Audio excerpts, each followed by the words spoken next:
Assalamu alaikum, viewers. It's been a while since we had the conversation, so I just thought like I would come online and talk on a very specific topic, which is very close to our hearts, and it's been going on for like over 7 months now, close to 7 months, and I just wanted to actually have not just a conversation that I would just monologue and I would talk about the actual situation on the ground, but I wanted somebody to kind of like converse with, who could explain to us what exactly is happening on the ground. And for that, like I have to wait for somebody to kind of go and come back and understand the situation and have first-hand account. And today, luckily, we have a person, exactly the one I wanted to talk to, who had recent experience, very recent experience. He was there in Ramadan. So he was actually there in the last Ashura, and then also had the Eid spent over there. So it's very recent. And he'll be able to actually tell us a little bit about, not just about himself, his background, but also he'll be able to tell us what exactly is happening over there in Gaza.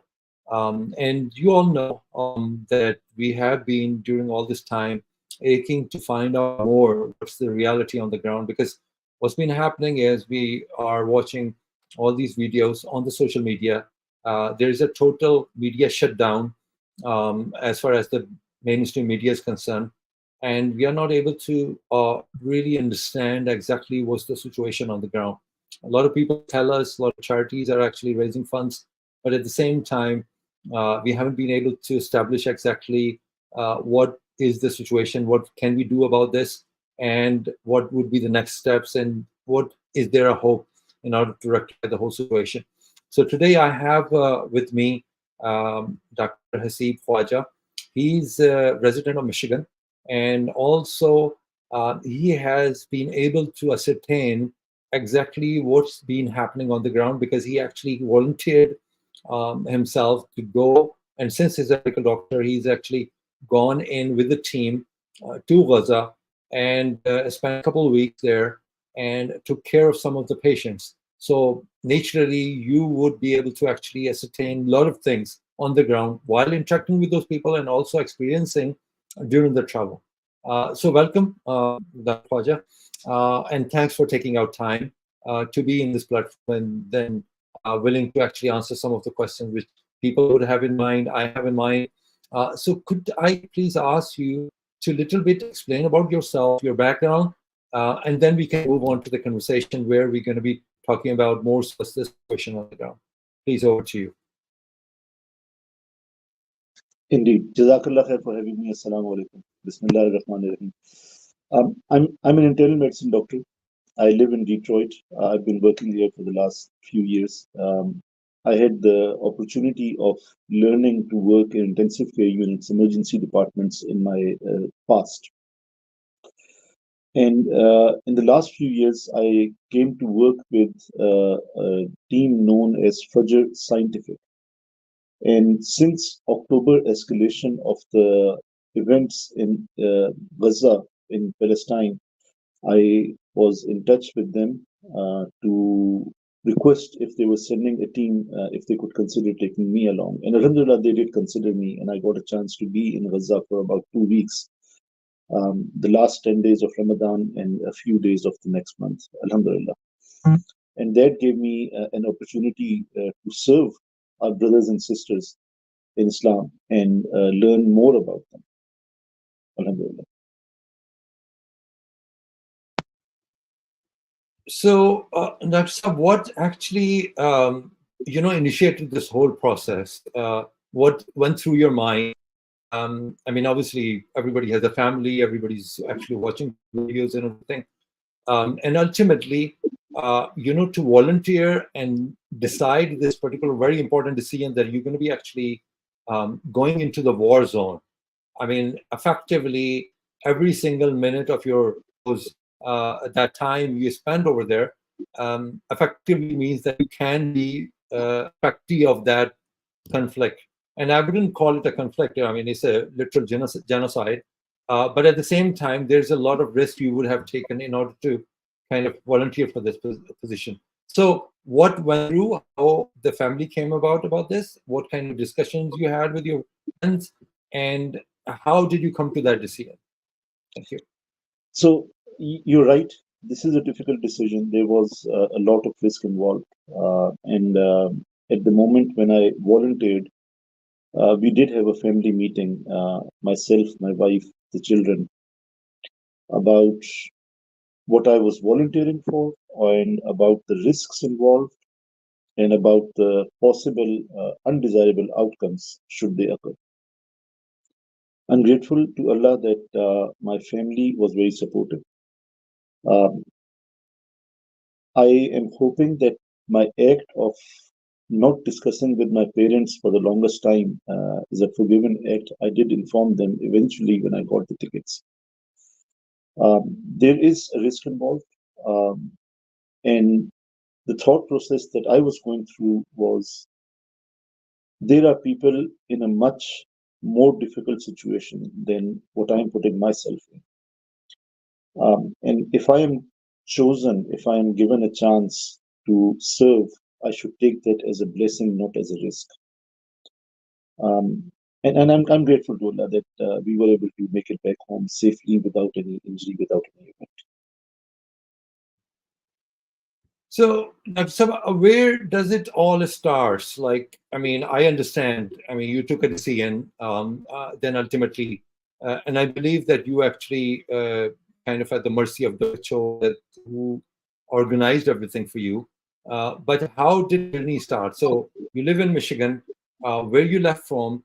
Where did you get to? And then ultimately, how you got to Gaza? And I believe you were not able to actually go beyond Rafah.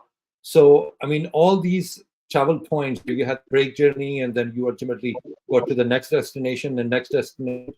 And how did that proceed and how long did it take? So we start our process by volunteering with one of the many organizations who are permitted to go to Gaza with medical missions. I had actually tried to communicate with three, and one of them responded, and I heard similar stories from other volunteers who were able to go and serve and come back. Um, Once we volunteer to a team, and Alhamdulillah, there are more volunteers than any of these teams can take with them. They go through a process of shortlisting. Some are offered an opportunity in a subsequent mission to accompany along. The official documents, the legal documents of these volunteers are sent to WHO, who coordinates with the Palestinian Health Ministry as well as the Israeli decision making forces, who then allow people who can come in or people who cannot come in. We got to Cairo. From Cairo, we had to take a road trip, which is essentially a 4 to 5 hour journey uh, that includes multiple military checkposts to go through, and that makes the journey about 8 to 10 hours. And that 8 to 10 hours also includes the time on the border with the passport control services, who also have to go through permission from Israeli forces to allow people to come in. Once we're in, So, yes, sir. sorry, go ahead. So once we're permitted to enter Rafah, then we can go to the destination that has been described and has been notified to WHO. And in that process, there are two important factors. One is to be given an approved route to travel. And that route comes from Israeli forces. And the second part of the process is getting a green light to travel in a certain time period. Our stay was in Rafah, which was about 15 to 20 minutes from the border. And then we were working in a hospital called European General Hospital that was another 15 to 20 minutes from the safe house. This hospital is located in the southern part of Khan Yunis. That is as far as myself or my team went. There were other teams who were able to go further up north, and there's no doubt the farther up north we go, the harder it gets with the risks involved, with the resources available, all of those things. So basically, I mean, all this journey happened, but one thing I was able to actually pick up from what you just said, that the IDF actually gave the authorization that you were able to get in after the authorization by the IDF. Is that correct? That is correct. They are Okay. ultimately the power who makes decisions. Now, how are they implementing it? Like, is it some kind of like list that your name is in the list? The list goes and then come back that this person is approved. They're probably checking and looking into your background and ultimately saying that okay, this is what's happening. Fine, let this person come in. And how they're enforcing it? Yes, to all of the above. They are, first of all, they are receiving the lists of people and official documents, passport information. They are conducting their background checks or any way they want to confirm the security checks on the volunteers trying to get in. Once we're in, we have to communicate through WHO. A subgroup of WHO is called OSHA, and through them to IDF to inform how many people are leaving the safe house, going to the hospital, what time, what route, and similarly on our way back. And without permission, we are not allowed to move from the hospital or the safe house. And the permission is given based on the operations that IDF has planned or are carrying out in any given area, in any given surrounding areas. So, can you share with us the experience, especially from the point that you are at actually the border? You said like it takes about 4 hours, 4 or 5 hours to from Cairo to, all the way to the border. Now, what happens when you actually travel after 4 or 5 hours and then you are at the border? That what happened from that point onwards till you were cleared on other side of the, so you are effectively in Gaza now. So how long did it take, like this whole process, and what kind of experiences were there? The longest part of this process was the passport control. When our passports were taken, we were questioned by the passport people, and then we had to wait for approval. Throughout this process, our luggage also goes through X-ray machines, just like it does on the airports. Um, Once we get permission, then we can exit the building on the rear end and enter Gaza or Palestine side. We get our luggage, which is actually more than 1 to 2 bags per person, because this is, in some instances, the only way materials or supplies are getting in. So we are taking anywhere from 8 to 10, maybe more suitcases with us. And sometimes we do learn that a specific small number of containers of supplies are being permitted across the border throughout the day, but we know that that is not enough. The supplies are loaded onto the bus. Most of the teams go to the hospital that they're working at and they stay at the hospital. Some of the teams are able to secure a safe house and they stay at the safe house and then transport in between the safe house. I would just say to the audience, the viewers, please keep your questions coming. And effectively, what I'm going to do is I would dedicate about 15-20 minutes of this hour for those questions. So, Musa, hang on, please, and I'll ask those questions. Now, you have crossed the border, and was the actual transportation was provided? That house was provided? You call safe house? I mean, what kind of facilities were provided to you for you to function as a doctor over there? So the resources on the ground are actually arranged through our teams personally.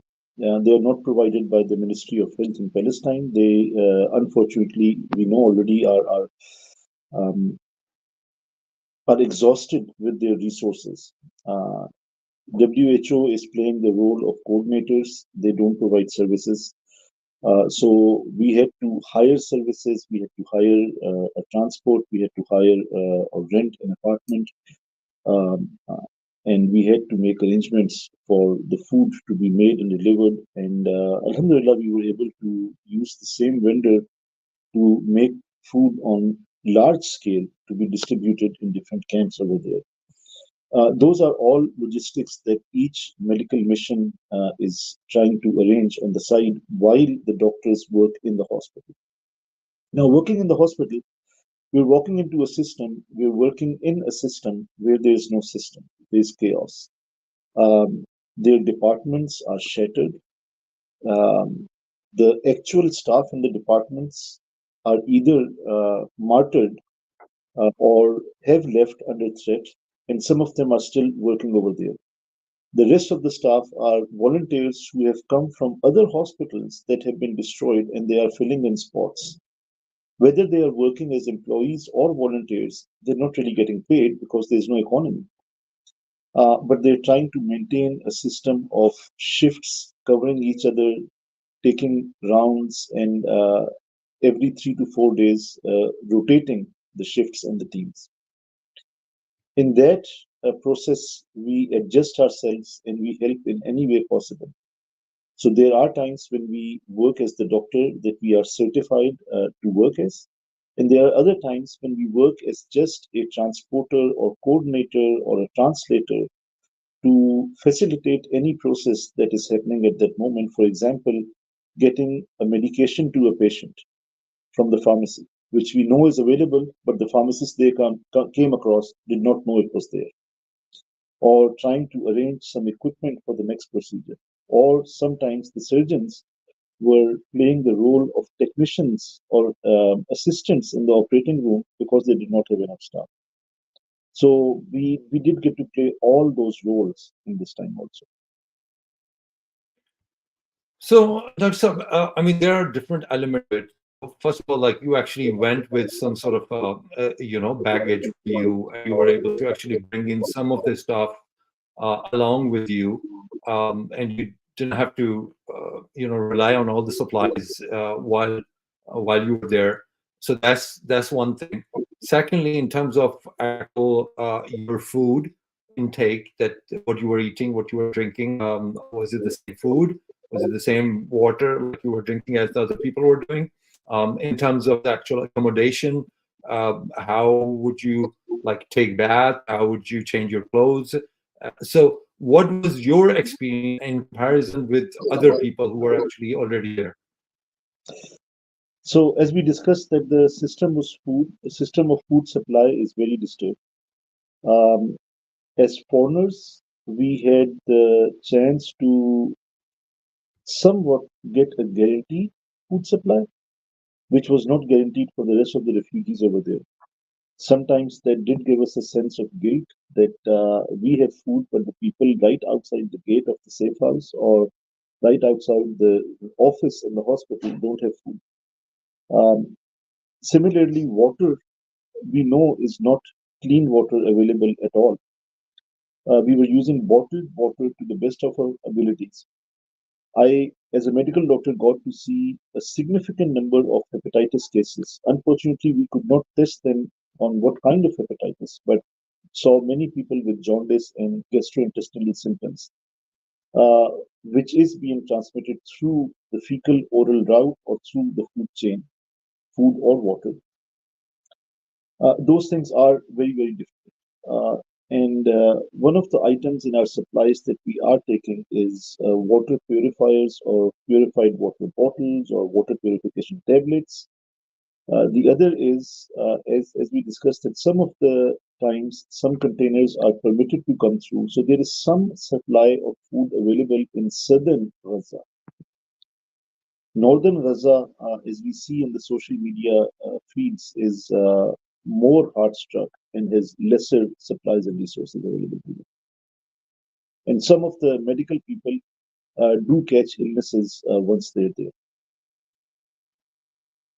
So, when we talk about the actual number of doctors over there, like I mean, obviously you were there only for a couple of weeks.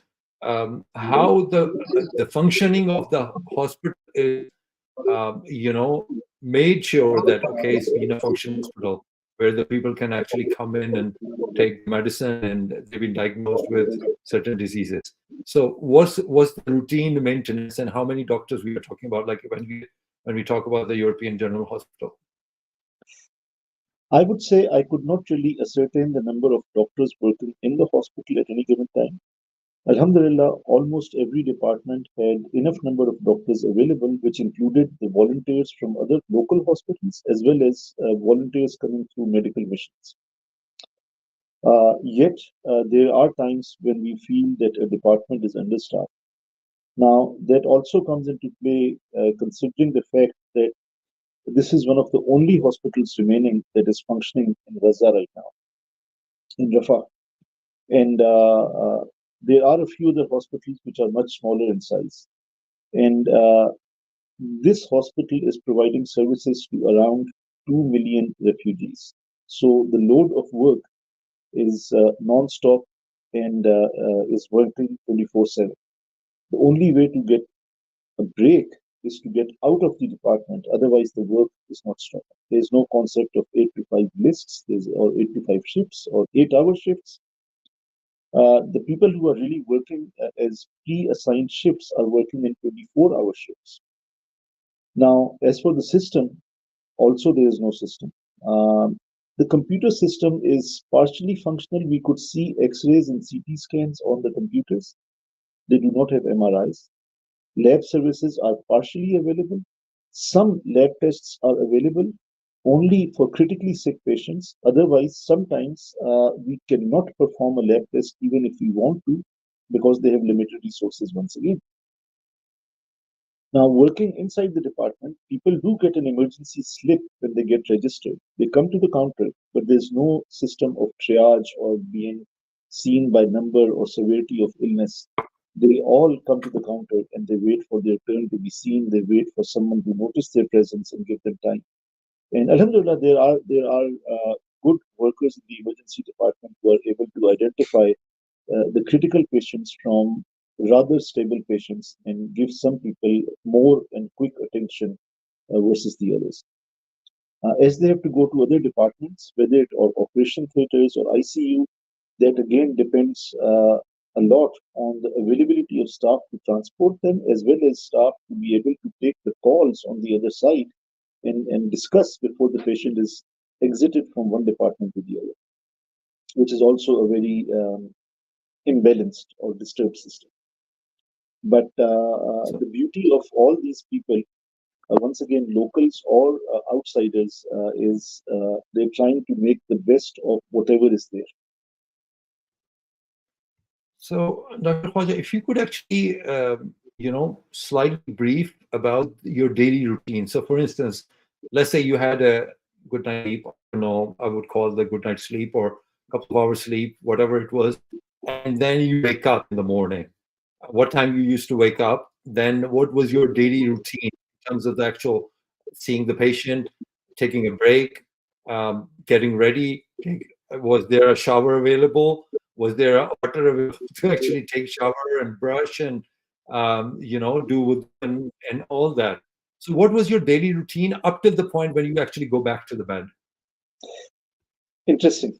So the morning does begin with the Fajr Salah, and given that it's Gaza, it's Palestine, there are a lot of masajid, and we would hear the azan, the call to prayer, first thing in the morning. We would try to leave our safe house around 8 o'clock, which would begin with communicating with WHO and Israeli forces to get the approved route as well as the green light. This process could take anywhere from 10-15 minutes, which was the actual distance between the safe house and the hospital, all the way to over an hour. But once again, without permission, movement is not allowed, not safe, not considered wise. We get to the hospital, we go to our respective departments, we start working, we play our roles, then we plan to leave in the evening anywhere around 5 to 7 o'clock. And most of the times, that return time, the departure time would depend on the number of surgeries ongoing at that time. Um, when they go into the operation theater, they cannot predict if they will finish their work in 30 minutes or 2 hours, and that would definitely influence the return time, but that would give other people time to continue working or just take a break at that time. That would once again involve permission from Israeli forces to leave and follow a approved route. The hospital was working both on solar panels as well as power generators, and the hospital somehow had permission to import gasoline and fuel for the power generators. To my understanding, that was the only place that was permitted to have power generators. Otherwise, rest of the public has any scale of solar panels available to them. And most of those solar panels were used throughout the day to power these smartphones and devices for the people who don't have power. After sunset, the batteries would last anywhere from 1 to 3 hours, and then there was complete blackout. Um, in terms of water, clean water is not available. Anyone who has access to bottled water is doing their best to use the bottled water, including wudu and brushing our teeth. In terms of access to showers, unfortunately, that is also a luxury available to very few. So in the apartment, we had 4 bedrooms for about 13 medical volunteers with 2 bathrooms, one of which would almost half the days not have water. And one of those days was when we had a stray bullet sitting in the water tank upstairs when we found out later in the day. Those are all parts of the day. But then again, at least there was some bottled water available. For the first time in my life, I learned how to do wudu with about 6 to 8 ounces of water. I have always been told of this hadith where Prophet Muhammad ﷺ used to do wudu from a bowl of water. And when we picture ourselves going to the bathroom, we leave the tap running and we cannot count how many bowls of water went down the drain. But we did get to practice the art of doing wudu with only 8 ounces of water or less.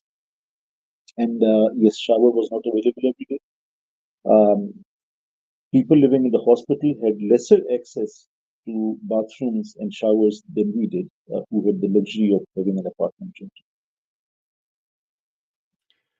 It's amazing that you actually brought up this, we're doing a wudu with a like 330 milliliter of water bottle. I actually, we were discussing that, and I came across this hadith, and I was telling my friend, and he was just amazed that, how could it be possible? I tried to do that, like obviously only the faraid was taken care of, not the sunnah element of the wudu. And I was amazed that not just like, I kind of like did that with the half the water, half that small water bottle. You could actually do that, like if you have to. And it's amazing the contrast that we experience, like when we do the usual wudu, that we use so much water. But Jazakallah khair for telling us of your daily routine. Now I'm going to actually move on to your experience with the social aspect of it. Now you obviously were traveling from the safe house to the actual hospital, and that was pretty much the time you would spend outside those two premises. Now you must have actually seen through the windows that exactly what's the life like outside. You must have actually interacted with all those people who actually saw you in hospital. You probably would interacted with your colleagues who are local. Now, all these experiences, how could they culminate to a point where you would assess this mental image that this is what's happening? Now, I want to actually hear in your own words that how those people are able to survive in this whole situation, what is driving them, what they are experiencing right now, when the life as its most primitive stage, where you're saying there's no electricity, no water, no shelter. How is it functioning at this point? So we know that around 2 million people are currently cornered into Rafah, which was a part of Gaza, which was housing one fourth or maybe less of that amount up till a few months ago. These people are mostly living in tents. Tents are made of any cloth, plastic, boards that they can find. Most of the tents have no, of course, monitored entry. Some actually had made doors on their tents, which has become their house. I do not know how those people in the tents are using bathroom services or shower services. The bathrooms that are available on the outside of the hospital always have a line of hundreds of people on them.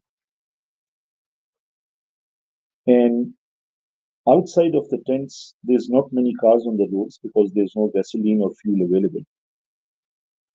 A few places we would see stalls of food and supplies, and they were put up by anyone who had any access to supplies. But the irony is, not many people have the money to buy those supplies anyway.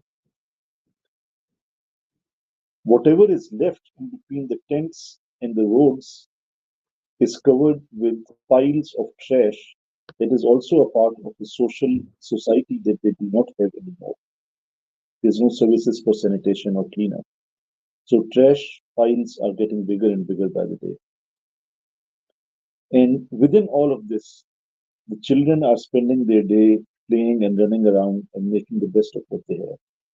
So we saw kids playing on a trampoline. We saw kids playing with marbles as we did when we were kids.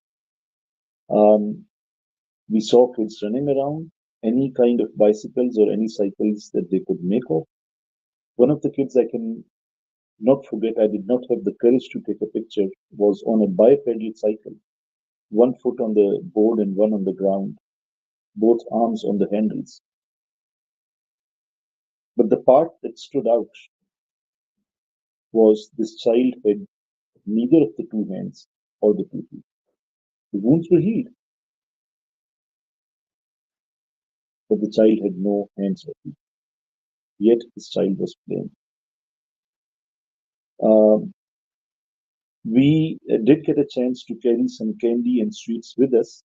So children would come running. They had memorized our bus and our jackets, so they would know that this team has candy, halwa, and sometimes they would ask us to check our pockets again and again. And sometimes they would be impatient enough to just put their hands in the pockets of the jacket to see if we really had candy or if we were making it up. The adults, they don't have jobs. There's no office buildings there anymore. There's no power. There's no economy. There's no system of any kind. So adults are either doing anything they can to keep themselves busy. Barbers sitting along the side and using rechargeable equipment to make hair. People who have stalls to sell food or supplies, people who can make roti and pita bread, or people who are fixing shoes. They don't have shoes. The shoes are wearing out. Not only are they walking miles and miles in the rubble, but they don't have a store to go buy more shoes. So they're fixing the same shoes over and over and over again. And people who don't have any of those skills are sitting and praying. Despite all of this, they did not let go of the 5 times a day prayers. They did not let go of their mandatory fasting or Tarawih prayers. They kept doing all of those obligations. And they're doing all of this on their faith, which makes me question my own faith and wonder, can I ever be as strong as those people?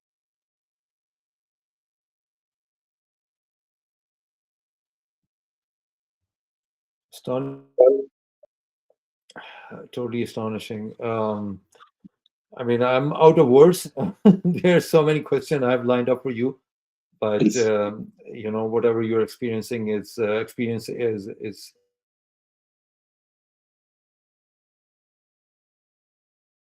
I think I lost your voice. difficulty in order to actually connect. I hope you can hear me.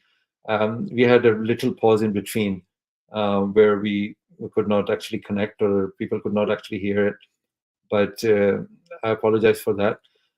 So I really do not have words in order to actually come back on this whatever experience you actually shared just now, and we quickly run out of words in order to actually comprehend the whole situation. Now, um, I mean, it's just gobsmacking in order to understand the whole situation, how they're living. Now, I'm going to actually move on to the medical side of what you sort of like experienced in terms of the on the ground. What kind of diseases were you able to actually cure or give the direction to in order to make sure that these guys can recover? So, in your medical experience, now purely focusing on that, what kind of patients were coming in? Now, I wanted to ask you all of that, like in terms of actually from birth to death. Now, from obviously, there's going to be like many women were and at that time, when the conflict started, obviously these women had to actually give birth to those children. Um, how is it being taken care of? And then all these diseases coming in because of the you mentioned about the jaundice and not proper clean water and all this garbage is piling up around the whole vicinity, which is going to bound to develop all these viruses and all that, and then going all the way till end where obviously we had like close to 40,000 people who actually died, how they been actually buried. So this whole cycle, if you could explain it to us, like how this whole cycle is getting done in your experiences and what you saw. Indeed. When we say births to deaths, it's a very elaborate description. There was a specific gynae hospital that was outside of European General Hospital. And the patients from that hospital were coming into our hospital only when they were severely complicated. Otherwise, the routine cases were being treated in that separate hospital. Now, one of the complications of possible complications with pregnancy is jaundice hepatitis. And we had one of those patients in our intensive care unit. Unfortunately, she had a miscarriage with the complications, and she was fighting for her life uh, during my time there. And she did not wake up enough for us to discharge her from the intensive care unit. So there were many medications that we wanted to give her, or many tests that we wanted to perform, but we could not because of not availability of resources. Then going to a slightly higher age group, we discussed the children with multiple injuries and whether they were healed wounds or fresh wounds, whether they were abdominal wounds or orthopedic wounds or skin burns. We saw all of those. Adolescents, almost the same kind of description. Young adults and older adults, I saw a significant number of hepatitis, in other words, jaundice. And I believe that that number is going to only increase with time because the resources are not improving. We did see a smaller number of cases like asthma that required supportive treatment. We saw a significant number of diabetic complications because they do not have the medications, or they do not have the insulin, or they cannot check their sugars, or they cannot control what they're eating because they're eating whatever they're getting. So those were some of the common conditions that I saw in the emergency department. And without doubt, the complicated ones of these are the ones that come to the intensive care unit, or the surgical cases who have been operated upon but are hemodynamically unstable had to be in the intensive care unit. Unfortunately, the mortality rate, both in the emergency and intensive care unit, is significantly higher than a number of other specialties in medicine and surgery. So there were instances where we lost people. There were instances when we had to be the bearer of the bad news.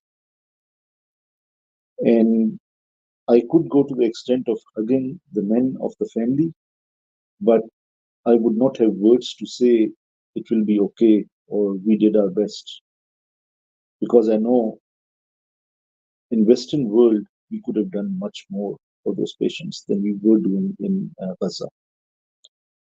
And that goes all the way to the oldest patient that I lost. She was 68 years old, suspected pulmonary embolism, a blood clot in the lungs. We could not perform her CT scan. We could not admit her to the intensive care unit. And unfortunately, she passed within a few hours of reporting to the emergency department. But the sad part is, this is not the end. We are also seeing a growing number of vegetative patients, the patients who have suffered severe brain injury, traumatic, lack of oxygen, any other reason. Now their heart is beating, they're breathing, but they're not awake. They are not the kind of patients who can be sent home to be taken care of by their family members. There's no nursing homes over there. There's no post hospitalization care available over there. These patients, the vegetative patients, are just there in the intensive care units, in the hospital, different areas, and acquiring further complications of prolonged hospitalization. That number is also growing, unfortunately. It's really a sad situation. Now, I mean, all these unfolding of 7 months, international communities basically have tried their best, whatever they've been trying to do, but the Israeli government is not budging, and the U.S. fully supporting it, and billions of dollars has been flowing in order to continue what's been happening, what we call genocide. There's no other explanation of it. Now, what role we could have played? Musa actually asked this question that a lot of people have actually kind of at that point where they simply cannot be provided with the medical care, as you rightly explained in every aspect of it. What is the evacuation plan? Is there any in place? Can those people be taken to like Egypt, or certain people can actually facilitate that if somebody wants to help them evacuate and then get treated outside in a better hospital? Is there such thing possible or no? So, very good question. The easiest part of this answer is children less than 12 years old who have a justifiable medical reason, they are permitted to leave the country. I am not certain who and what family members, along with the children, are permitted. In adults, they may have a medical certificate from a doctor within Gaza certifying their need to be evacuated, but the evacuation is not guaranteed. Without medical reasons, I'm not aware of any reason why anyone is actually permitted to leave. There are talks about people needing cash money to leave the country. I cannot say much on that. Those were things that were not seen or witnessed directly by me. As we discuss all these horror stories, I do want to point out that the children are still going about their day, making the best of it. I walked besides the tent. There was a Quran class going on. They were reading the Quran. We saw many murals on the walls. We saw a young artist girl, maybe in her teenagers. She would draw wherever she got a chance, whether it was a wall or a paper or a book or anything. We saw kids who, as I discussed, were playing marbles, and other kids who were stalking the medical providers who were carrying candy. And some of them would wait for us outside the operation theater or the ICU to come out again in the next couple of hours so that they could ask us for halwa again. Um, and among all of these, there was a little girl, Sarah.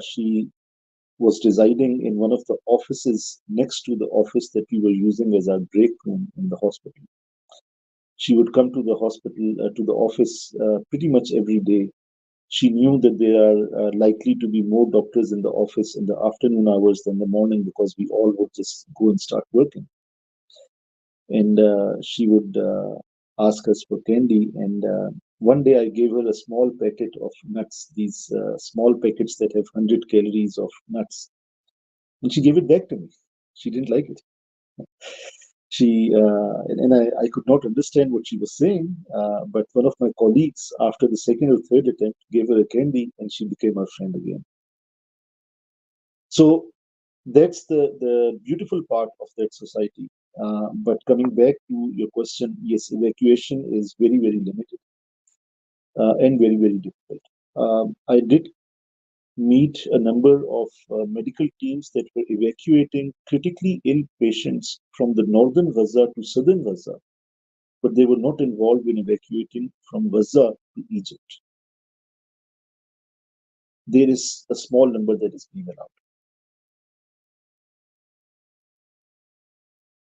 allowed. If there's a situation, and we have seen it, I mean, literally, even Ismail Hania, like he actually lost pretty much every member of the family. There is a lot of families out there which are not families anymore. There is only one surviving member, and in many cases, it's only a child. The parents are dead, the siblings are dead, the grandparents are dead, and they are the only one who's being left in the world. What is happening with those souls? Are they surviving with the neighbors they used to live with, the friends they had? Is there any mechanism? The people from outside, especially in the Western world, where we are enjoying all these luxuries in our houses and going about our normal life. Uh, can they do something about this? Can they approach with certain organization and reach out to those people, kind of like get them aboard, maybe help them? What's your take on it? Like, is there a procedure? Is there an organization? The availability of a structured mechanism, the answer is no. No orphanages, no child protective services organizations or anything like that. Fortunately, once again, the Palestinian society, their belief and their support for each other is something instead of saying I have not seen, I would say I had never imagined. Those children are being taken care of by anyone and everyone around. I'm not aware if the Western world is allowed to intervene for those children specifically. But our best bet is to support the organizations or the individuals who are able to do something on the ground. Now, there are many organizations around the globe that are trying to provide support. Not everyone is permitted to go into Gaza. Some are. And many communities in the Western world have a Palestinian living in their community who knows someone inside Gaza or inside West Bank. To my best of knowledge, those are the two best resources we can use to provide support to anyone, whether it is orphans or injured or sick or elderly or just normal people who are not sick and injured, but they are still over there in that situation.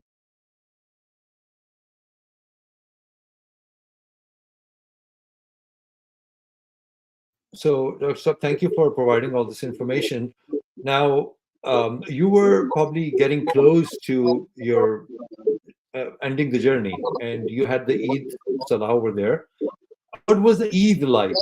I really want to understand. You mentioned about the Ramadan that they were actually performing Tarawih prayer and then Qiyam and then 5 daily prayers, and wherever they would find a place because there's no mosque left. There's been raised to the ground, everything pretty much. No break structure is in place. Camps. So tell us when it was announced that it's Eid and the moon is being sighted. What is like that night? What were they thinking?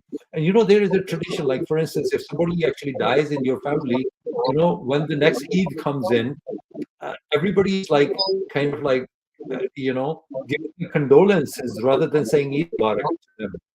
What was the atmosphere like on that night? And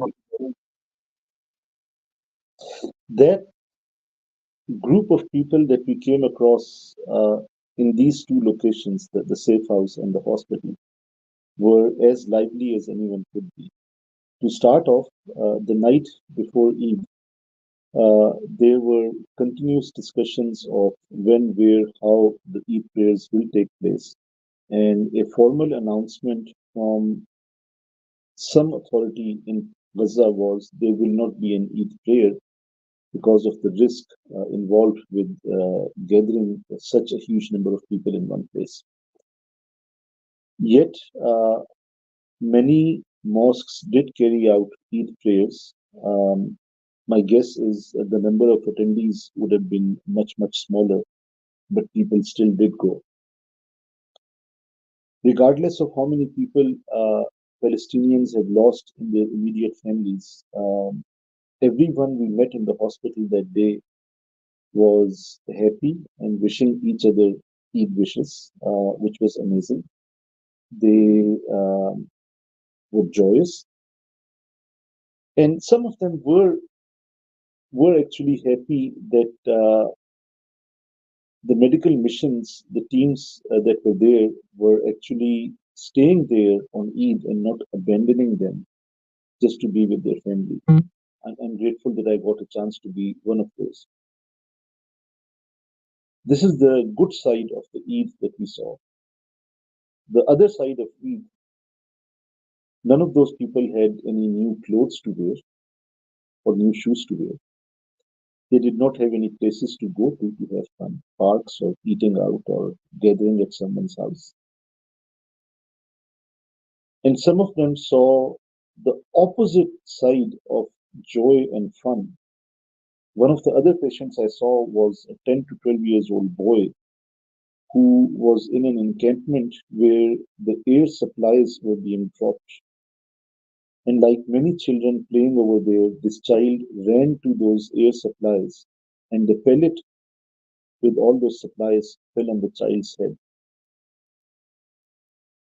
This child was brought over to the hospital with what is known as fixed and dilated pupils, which suggests severe brain injury. A CT scan of the brain was still performed.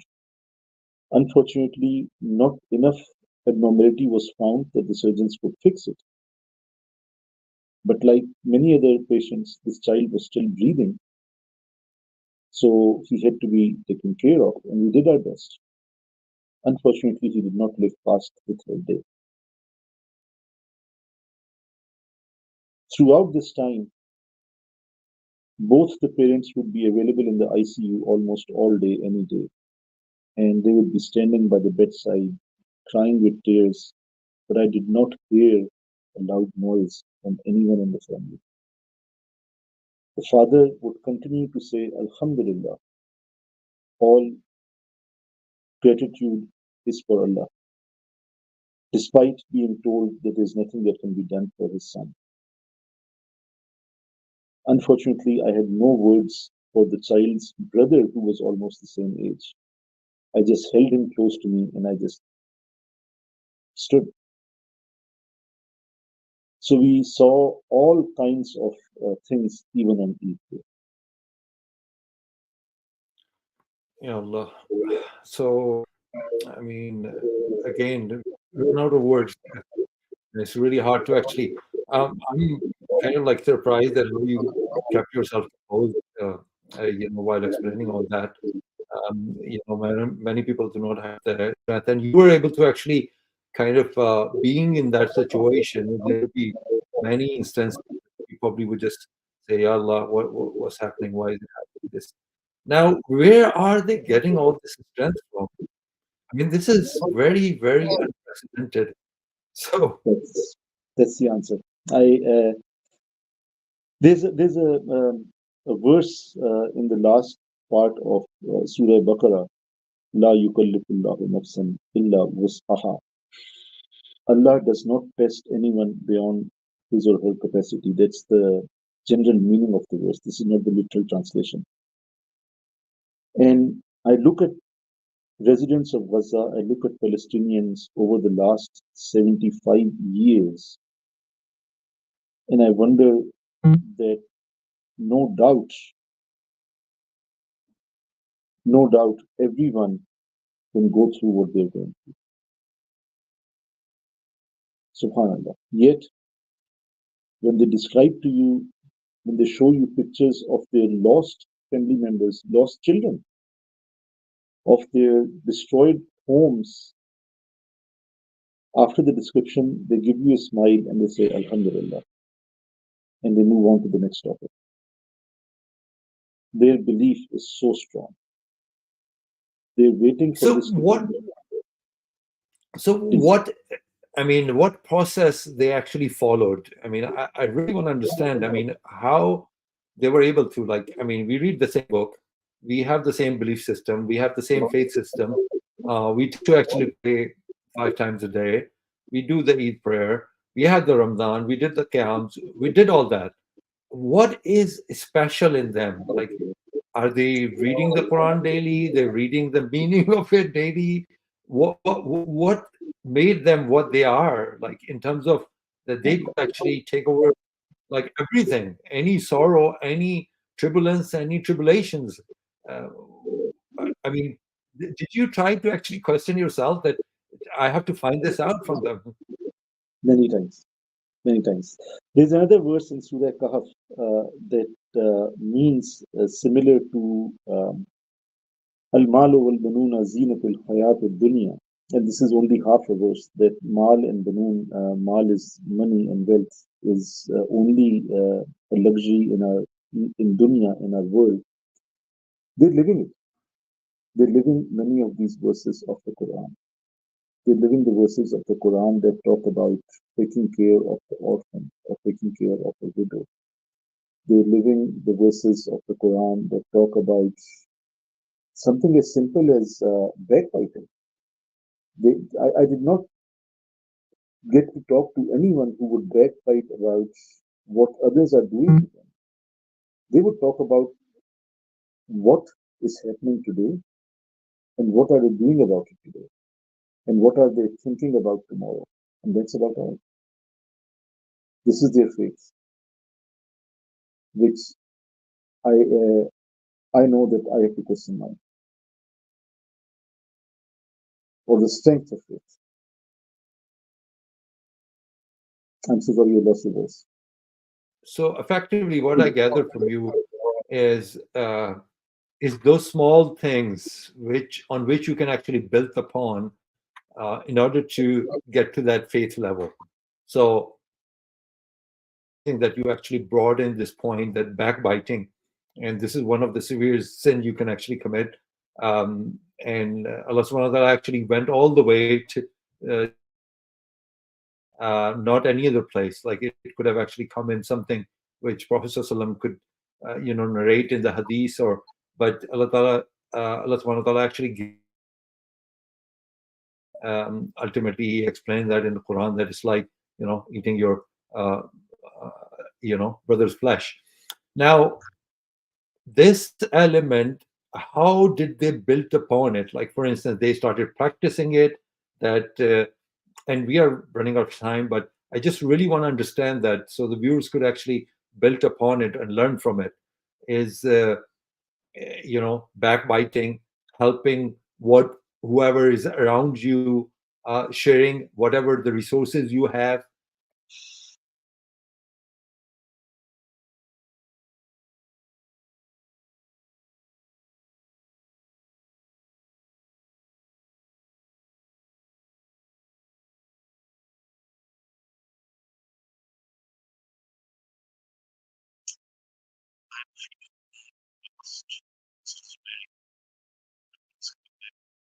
The internet connection is just kind of like playing up.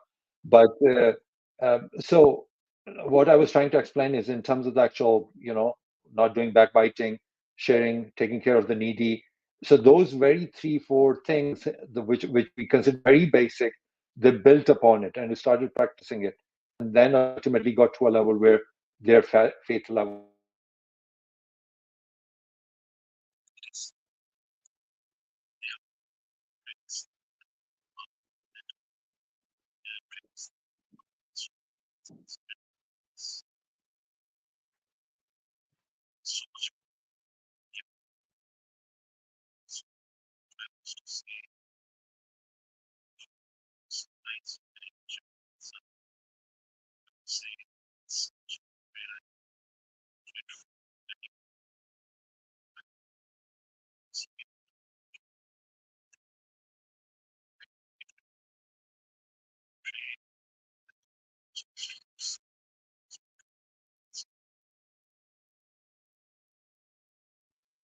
so, Dr. Sabha, I think we are having a internet connection issue, which was expected. That ultimately it just goes to a point where in the end, similar thing happened with our previous session also, that maybe the social media cannot actually handle this.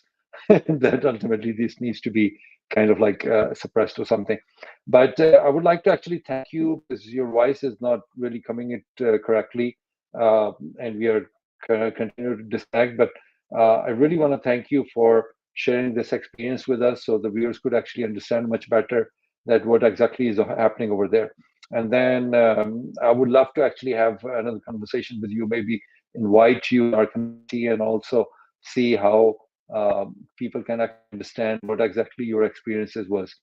So thank you, everybody who's been watching it and who would actually watch it later on, because it's a recorded session and it's going to be available on YouTube and Facebook. So that was the conversation. And I think the really real one takeaway from this conversation is to understand what they've been going through is one thing, but what we've been going through is another thing. So what can we actually learn from it? And that's why I was stressing so much on this particular point, that how they were able to actually bring that level of faith, and not as an individual is easy, like we can do that, but as a community, not one person is like that, the whole community is like that. And they were able to actually bring it to that level by doing certain small things. So they would sit, and I'm sure that the case started to happen just now because it's a generational thing. So that started to actually happen way before, years ago, when they stopped doing backbiting. And that was one thing which actually is tells us about the healthy community. And the second thing is taking care of the needy. So, in not just in terms of that, when the box actually comes in front of you, you actually put some money in it or start to donate, but in terms of the real care of those people around you, doesn't matter who they are, you probably wouldn't know them. Thirdly, in terms of actually sharing your wealth, sharing your food, sharing your shelter without hesitation, and no matter if not waiting for that you're going to have like tons of those resources available to you, and then ultimately you're going to be sharing it with. But whatever you have, like if you have like a half of bread, you would still divide in a quarter and then keep one quarter for yourself and give the other quarter to your brother. So that's the real basis of that society. So it gave me certain clues. Hope it gave certain clues to you as well. So I'm just going to try one more time. Dr. Sab, let's try if we can hear you. So any last words from you? Any advice? Any other things you want to share?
Your voice is.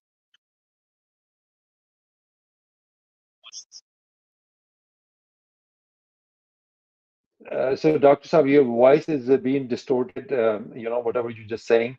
I think viewers were not able to actually make it, which said in the end.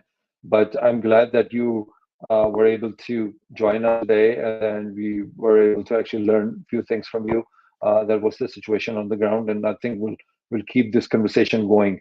I wanted to ask another question, and a lot of people were asking, like, because we have a lot of physicians in our community, many of them would like to do the same thing.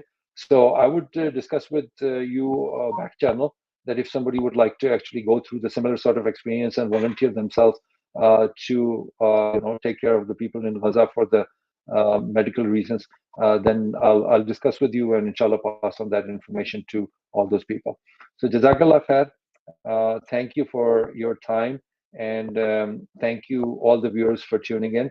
And inshallah, we'll do similar kind of session discussing all that.